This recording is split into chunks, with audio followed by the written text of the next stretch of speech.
Hello friends, today I'm going to be working on this painting that I did a little while ago. It is a beautiful horse with a blue sky in the background. I found the original sketch on Pixabay, or the original photo I should say, the reference photo on Pixabay, and you'll notice there in the sketch it's got something coming out of his mouth. I think I decided not to include that. But you'll see the process that I went through in laying this out. Started with getting some PanPastel on the nose and now going in with some of the brown. I'll be mapping out some of the areas to get those tonal values that are so important. The lights, the darks, kind of really figuring out which areas need focus, which areas are more subtle. It just kind of all comes together as you go along. I'm blending every layer as I add it to make sure that with this paper, the pastel mat has a very nice tooth to it. So it grabs the pigment, but you don't want, to lay too much down each time because you want to be able to have the advantage of the layers. So I'm going very lightly, blending in, pressing down. And I had something, I think, that some residual on my sky, so I'm taking care of that with one of my soft tools. That's SOFFT. Those are wonderful for working with pastels. They're great for blending. You can actually do a whole photograph, or a whole painting, I should say, with those alone. But at this stage, I like to use the sponges because they're a little tougher. When you're using the soft tools directly on your first layer, that same tooth that's going to be beneficial to you down the road as you're laying in your different layers is going to be so harsh on that soft tool.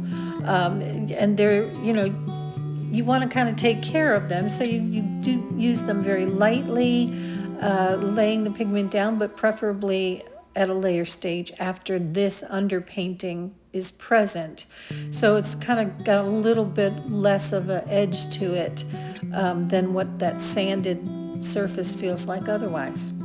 So you can see I'm kind of trying to lay in some specific areas that are lighter, darker, and as we go along, that's going to be the goal. We won't go completely through the entire process with this particular horse, but you'll get the idea of how with horses, the fur is relatively short. I mean, really, actually, very short. And you get a lot of nice highlights in the structure if you're using the lighter colors on top of the dark. You're paying attention to the structure of the face and those subtle shadings that really help to define the horse's face. So at this stage, getting those down there, even though it's not real specific, they're not, that detailed, it's going to give me enough while I'm looking still at my original reference photo.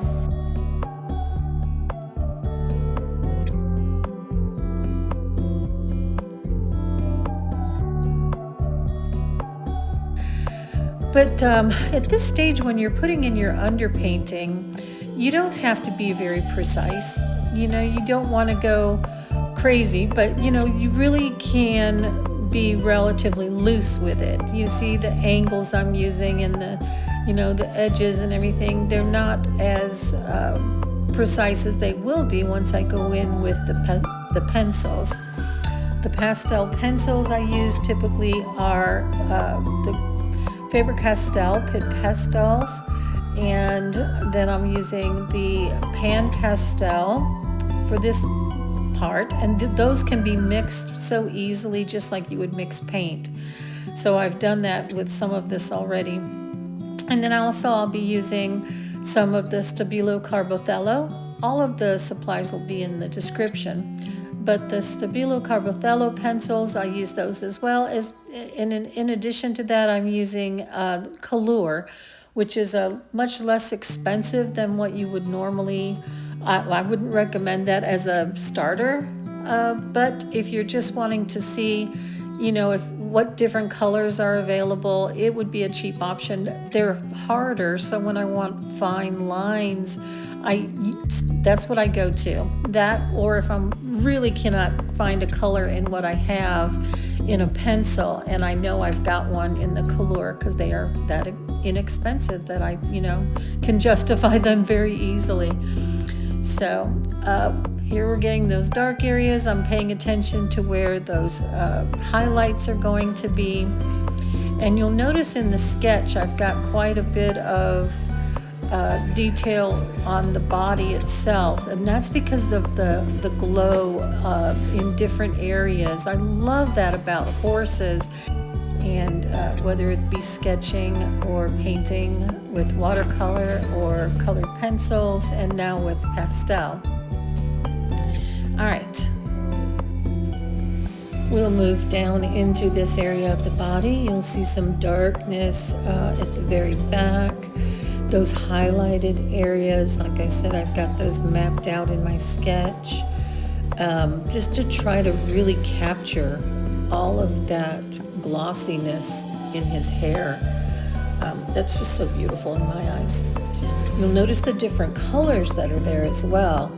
In some areas it's a gold, but it's got a pinkish tinge. The brown is not too warm, it's a cooler brown. In some areas it's almost, it looks like gray. When you separate those colors out, you can start to see them individually and be able to have those colors on hand to get that full effect of what that fur looks like. I'm also checking each area to make sure that, based on the reference photo and where I'm at, because I've got all those sections mapped out, that I'm in the right one, because you want to make sure that you're not putting dark over an area you meant to be light. So having the sketch is one thing, but this is why this underpainting is so important, because when we start going in with detail, we'll know a little bit better where we are going with each of these colored sections. So I'm trying to be pretty careful about leaving the highlighted areas, just like you see there on the back, leaving those where they're not covered by the darker brown. It's a process, and you got to enjoy that process. It's a relaxing thing. I'll go ahead and speed this section up for you so you can kind of see what I mean. There's just a lot of blending, laying down color, blending, laying down color, but always light layers, so that again you can get those, you can get multiple layers. So if you do have to do color correction, you'll still have some of that tooth coming through to grab the pigment where you need it. All right, once we get done with the underpainting in this area, we'll switch back up to more of the facial area. All right, I'll speed this up again in a second, but just so you'll see, I'm just enhancing areas I've already worked. I'll be going into some other areas. But there we go. You can see, using that small applicator, the benefit of it to get in these lower or smaller areas, I should say, with the different colors that I'm going to be using in those areas. Very helpful to have those little tools to go in there with whatever color it is that I'm going to be needing. That underlayer is such an important part of working with pastels. It gives that foundation. It helps smooth the tooth just a little bit for your tools, so that they're not being, sanded from the paper itself. Okay, now that we're back up on the face and getting a little bit more detail with the pencils, working around the eye, which is going to be really such a focal point of the whole drawing. And with any horse, the horse's eyes are beautiful in my opinion. There's a lot more to them that you would just imagine. But just getting these additional areas colored in, getting some soft layering going and fine-tuning a little bit, it's going to be really important. So we'll kind of speed through some of that, and then when we get to the actual eye itself, I'll slow down and we can go through those details. all of these little areas of dark, the different colors that I'm using on the face. There's so much of that musculature, is that the right word? I think it is, of a horse's face that gives it so much character. And it's just such a regal form, in my opinion. I adore horses. I always have since I was a child. So working with horses in art is just so fabulous, I think. So you can see based on your reference photo all of those areas that really need to be highlighted to bring that structure out. So, and I am going with the direction of the hair when I'm laying in these details with the pencil and blending out every step of the way. So when you're working with pastels, make sure you are blending every layer, every section that you're working in, because it just gets you one step closer to seeing where you are. All right, we're going to start working here in the eye. There are several colors that are going to come into this. You'll see some reds, some blackish browns, and some grays even. The blue of the highlight. You'll see all of those different details going in here. We're starting off with this basic kind of a reddish brown. The eyes are so important, and that's why I've slowed this part down to really kind of let you see how detailed it can be. And I'll go back and forth, and now I'm just focusing just on this particular area now, where I want to make sure I don't lose that character of his eye, the personality that comes through his eyes.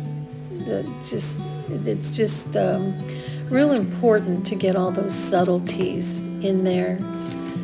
So, the underpainting, as I said, is such an important part with working with horses. But when you get into these details of the eyes and different parts of it, the anatomy that need to be really kind of defined, you just got to take your time, be patient, and trust the process. You've got, see, I'm going in with some purple here. It's just a matter of really studying your reference photo and learning how to see visually all of those different colors that are actually present. I know I probably say that a lot, but it's something that, it takes a while to kind of train yourself to do. It doesn't come automatically. You have to really kind of look at things differently, really kind of narrow in on some of the different areas of a painting or a picture or whatever it is to actually see those individual colors. I mean, we think brown eyes, yes, brown eyes, but within those brown eyes, you may have gold flecks. You may have little bits of green or red, whatever it is that's there.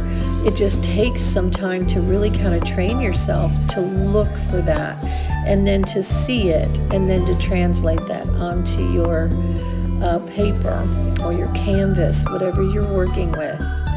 So I am definitely taking my time here, going in with the different subtle colors that I'm seeing here. Everything you're doing with art, it just takes practice. And, like I said, we won't get to the very finished product here, but I wanted you to see the process with a horse and how it might differ from doing a shaggy dog or a cat or something with longer hair, that actually has fur as opposed to hair, a short hair. Now, if you're working with certain types of pets, if you do pet portraits, you will have some short-haired animals, dogs, even maybe a short-haired cat. Never thought about that, but I don't know if it's something I want to attempt. I just think they're adorable. But with horses, it's almost always a short hair, aside from the mane and the forelock and the tail, of course, and sometimes around the feet. So unless you're working with a Shetland pony or, something like a Clydesdale, you're going to basically, even with those, on the facial part of the horse, be looking at something much shorter. And in doing that, and that's why this particular tutorial is important, it's to show you the importance of all of the little sections of light and dark, and making sure that you're mapping that out in the very beginning. If you're working with PanPastel, that you're using small enough tools to make sure that you can get into those little areas and leave that pattern for yourself to follow when you get to a point if you're going to be using pencils, as I'm doing here. It's real important to have small blending stumps. You see, I'm using one of my smaller ones to blend out. The eyes should be smooth. The actual reflection itself might seem a little bit, might have a bit of an edge to it. It just depends on what's being reflected and the lighting. But for the most part, you want smooth transitions in your eyes. So this one only has the one and a very tiny portion of the other eye in this angle. So getting a little closer, you got to step back. You got to just kind of take a moment to look at it again and adjust, figure out what needs to be strengthened or softened. It's a process, and when you do take your time, that's when you get to that point where you can create something that's absolutely beautiful and something you really just want to hang on your wall or gift, or whatever you're going to be doing with your art. If you're going to be selling it, it's just something to be proud of when you've taken that time to get those details in. All right, well, now we've got our eye where we want it. We're going to go back in and fine tune some of these areas on the face. I'd love to know where you are in your journey with art. Please let me know, put something in the comments to just kind of give me an idea of where what part of your journey you're in and what your plans are and your dreams about working with art. It's always inspiring to hear stories from others, to know how they started and, what inspired them to get started with artwork. I love to see some of your comments, so please feel free to do that. And also go ahead and subscribe to my channel. There's nothing, a lot of people are thinking, well, I don't want to put my email address. You don't have to do that. You just click the button. That means that if you want to go back and find something of mine, you'll be able to go to your subscriptions, channels you've subscribed to, I should say. When you think of subscriptions, you think of things like, Netflix or Amazon. I don't want you to have to do that. But when you subscribe on YouTube, it's really just a matter of kind of bookmarking those channels that you enjoy and that you want to go back to. When you hit that bell, that gives you a notification if you decide you would like to be notified of when new material has been uploaded. So if you'd like to do that, I absolutely welcome you to do that as well. I will be adding new material, new videos from time to time, and I would really like to have you join me on those. Alright, you see getting all those little details on his nose and the rest of his face and how that character starts to come through. The different colors are so important. There's a kind of a greenish look to that soft fur on his muzzle, and then that soft pink lip. And getting the shading right in some of these areas is really important. Now we're starting looking more at our values. We're edging into it. So one of the most important things, again, is when you're trying to produce art, is to make sure that you are paying very close attention to the values. And by values, I mean the light and dark. And if you look at your reference photo, squint your eyes, you can see right away which areas are most prominently light or dark, depending on which side you're looking at it.